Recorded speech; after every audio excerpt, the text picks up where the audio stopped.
children, security officers and other Kenyans across the country in yesterday's protests across the country. As a parent, I feel the deep pain of their loss. No parent should have to bury their child, especially in such circumstances. I cry for our children. I am unable to bear the pain. My children, Kevin and Keith, are of the same generation Z. I want to put myself in the shoes of parents who have lost their young children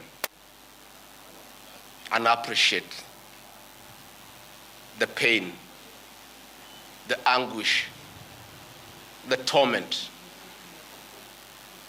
Innocent young children whose only crime was to air their views in a democratic country. My heartfelt condolences, that of my wife, Pastor Dorcas, my son, Kevin and Keith, to the grieving families. May the Lord give them fortitude, the grace, the strength to bear the pain. We wish quick recovery to those who are injured and those who are admitted in hospital. The loss and destruction of public and private property during the demonstrations is deeply unfortunate. I empathize with the members of Parliament for the traumatic experience in and out of Parliament. I want to urge our young people that they don't have to destroy property to be heard. I want them to know that members of Parliament are free to exercise their voting right.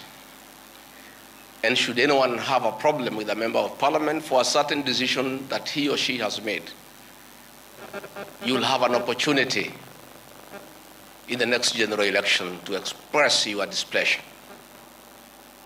Most of those offices that have been touched are public offices put up with the public funds. It's very, very unfortunate. The violence witnessed across the country was unnecessary and uncalled for because violence begets violence. It is unfortunate that it had to get to this. Dialogue is critical to avert similar occurrences in the future. It is now time for restraint and reflection to avoid recurrence of these unfortunate and unprecedented events. The decision by our President this evening to withdraw the finance bill after listening to the people of Kenya is the new beginning that should nurture the culture of consultation and engagement. The President, in his own admission, has listened to the people and admitted there was a problem, that the people were opposed to the bill in its entirety. It is also the beginning of acknowledging that there is a disconnect between the people and their government. I really want to thank the President for listening to the people as he should be. The President, myself, and elected leaders are servants of the people. Going forward, this should be the norm, listening to the people. I'm on record for the last 3 months of asking leaders to listen to the ground. And I'm happy that my boss, my President, has listened to the people of Kenya. As a truthful and honest man, I must acknowledge that we must engage Generation Z and other young people and all Kenyans, including the church, business community, on critical issues facing them. It seems that either we have not listened enough or we have not communicated our intentions effectively, yet many have voiced their concerns. I would like to take this opportunity to ask our leaders to stop the culture of castigating the people with different views and opinions. It is time for leaders to tone down and stop the habit of talking down to the people. And this brings me to the critical issue why I've called this press conference. As Deputy President of the Republic of Kenya, I and President William Ruto were on the ballot and were given a mandate by the people of Kenya directly. I am an elected Deputy President, I'm not appointed. I therefore have a responsibility to the people of Kenya, and that responsibility is informed by my belief that honesty and truth are critical components of leadership. We have lost lives, property destroyed, anarchy, fear, uncertainty. How did we get here? How did we get here? We were just elected the other day as a very popular government. Where did the rain begin to beat us? Where did we stop listening to the people? President William Ruto and I were the darling of the Kenyan people. By listening to them, by engaging them.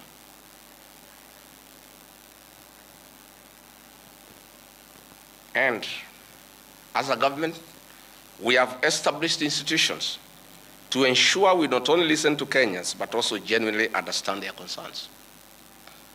We invest significant resources in these institutions, particularly the National Intelligence Service, for this purpose.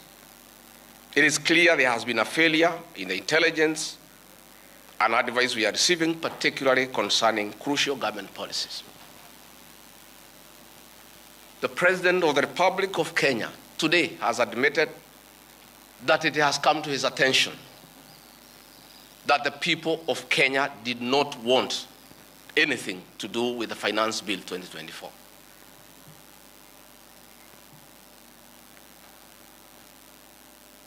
The President has now agreed that we need to listen to the people. And I sympathize with my boss, President William Ruto, because this information was not available to him. I know President William Ruto.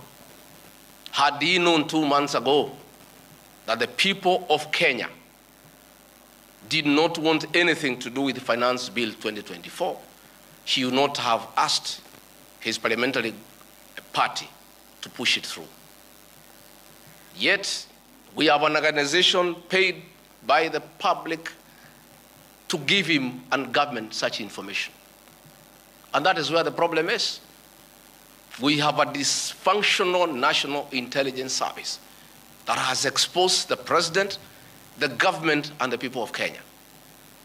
Had the National Intelligence Service briefed the President 2 months ago about how the people of Kenya feel about the Finance Bill 2024, so many Kenyans would not have died. Property would not have been destroyed. Offices would not have been touched. There would have been no mayhem. But they slept on the job. It had to take people to die, property to be destroyed, protests across the country for the President to know the truth of what the people of Kenya feel. Yet, there is an organization paid for by the public to brief the President and the government about the feeling of the Kenyan people.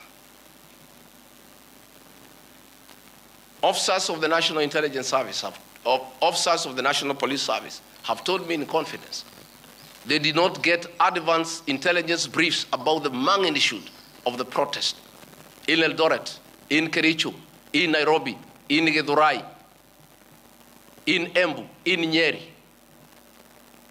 Since independence, there has been protests around Parliament. Never have protesters invaded and gotten inside Parliament. Senior officers have told me in confidence they did not have an advance intelligence brief about the intensity of the protest so that they prepare in advance. The National Intelligence Service slept on the job. And the problem is simple. The Director General of the National Intelligence Service, Noordin Haji, was a junior officer in the National Intelligence Service before he was appointed as DPP.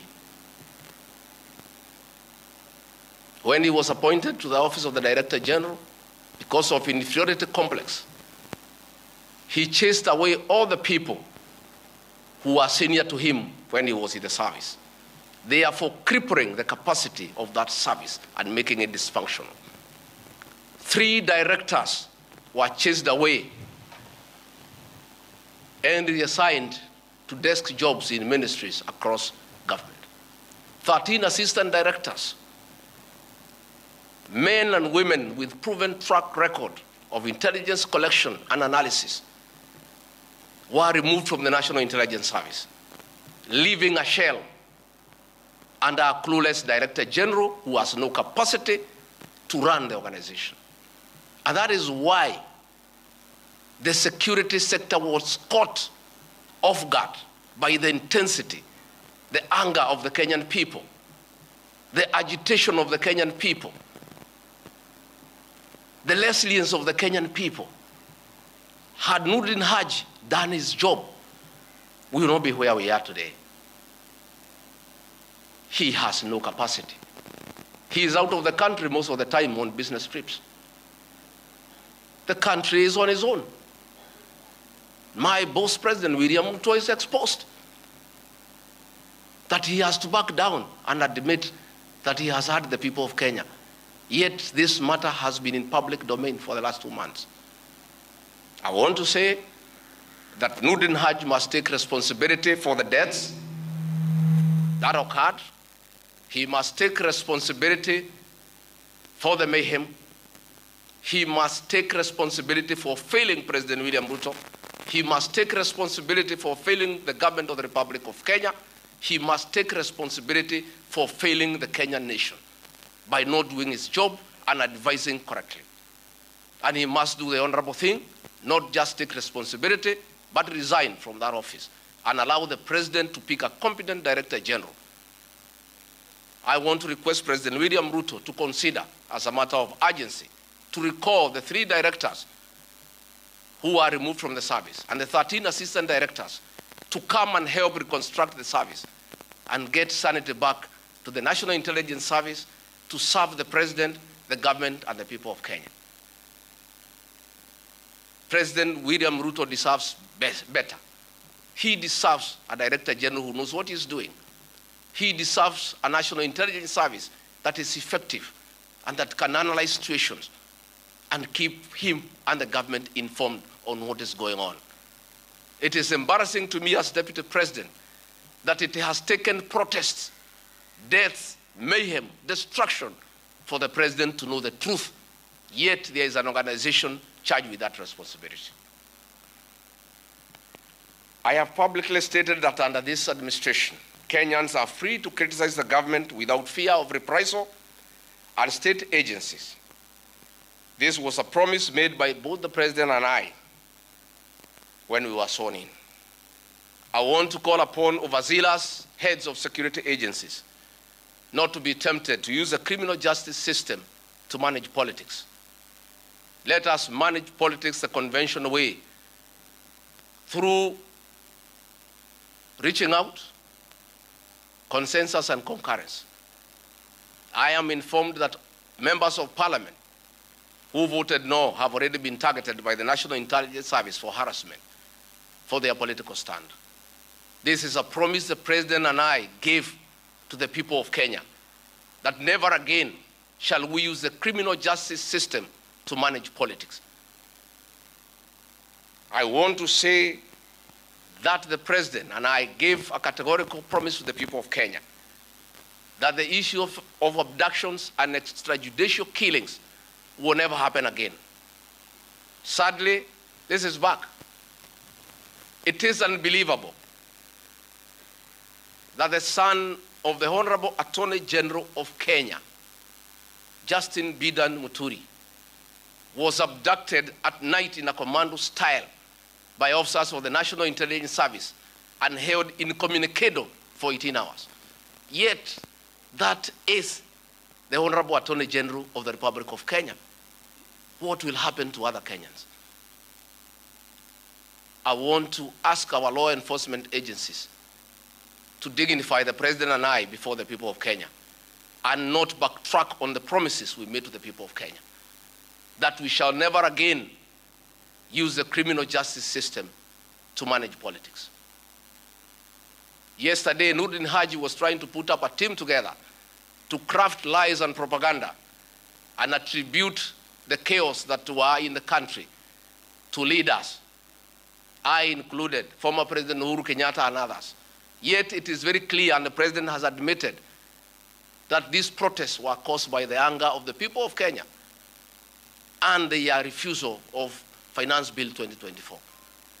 I want to call on the National Intelligence Service not to take us back to the dark old days of the Nyayo era, where you create propaganda and schemes to undermine leaders and those you don't agree with. I want to say in conclusion, this is a time for reflection and action. And we need to take immediate steps, as the President has guided, and I'm very happy, to engage the Generation Z.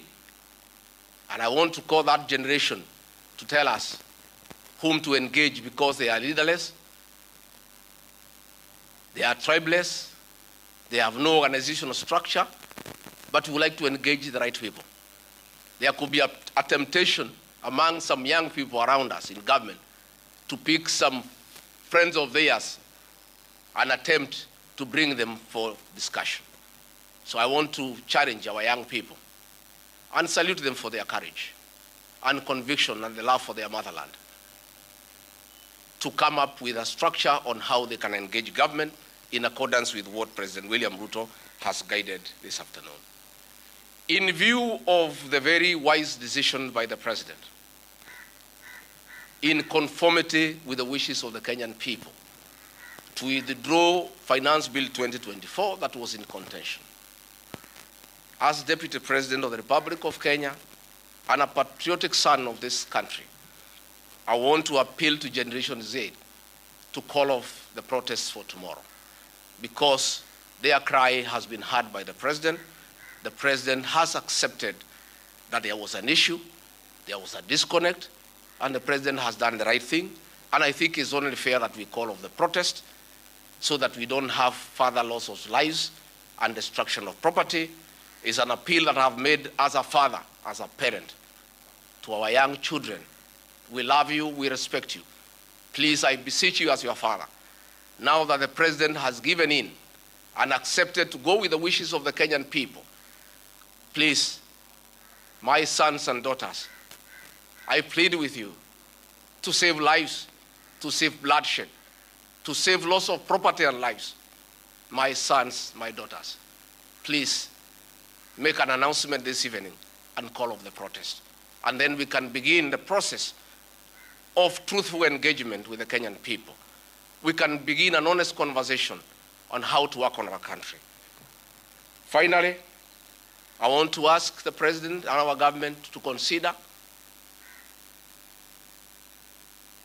a plan on how to help those families that lost their livelihoods as a result of lack of proper advice by the National Intelligence Service.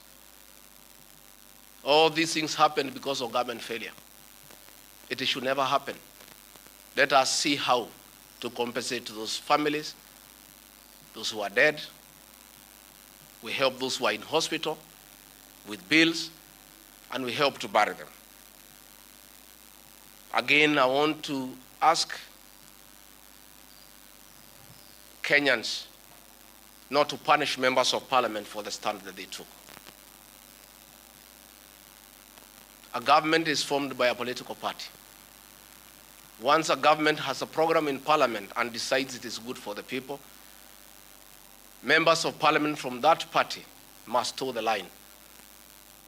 I don't want you to punish our members of parliament. They just did what is right in terms of our political formation. Allow them to be. Allow them to support their government, because that's why they were elected as members of the government party. Let us not harass them. Let us not abuse them. Let us not attack their properties. They were just doing what the government wanted. And now that the government has decided to do the right thing, I think we should close that chapter. And if you have a problem with your member of parliament over this matter or any other matter, you will have an opportunity at the right time to punish that member of parliament or affirm he or her by re-electing him or her.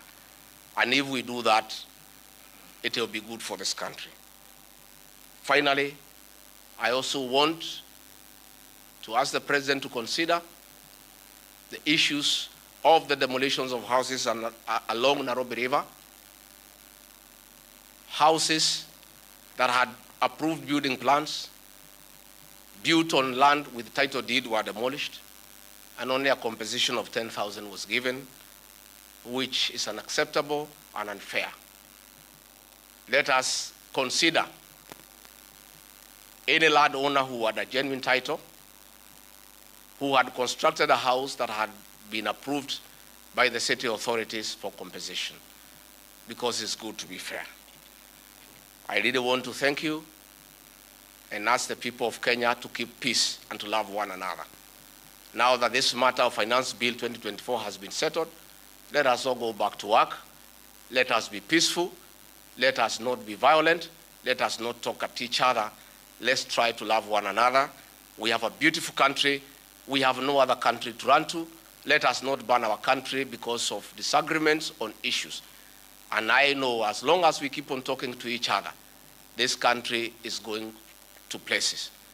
As Deputy President and Principal Assistant to President William Ruto, again, I want to affirm to the people of Kenya that I will continue helping the President to discharge his duties in the management of the affairs of this country.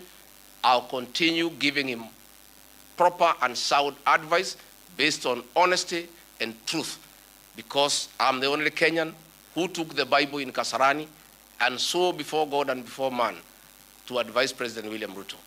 Many people have been very unhappy with me for saying things that are truthful, to a point of trying to isolate me because they didn't want me to say the truth. But I'll keep on saying the truth. I'll keep on being truthful and honest, because that is what the people of Kenya expect me to do. Thank you very much and good evening. Asanteni sana. Tumeshukuru sana. Thank you.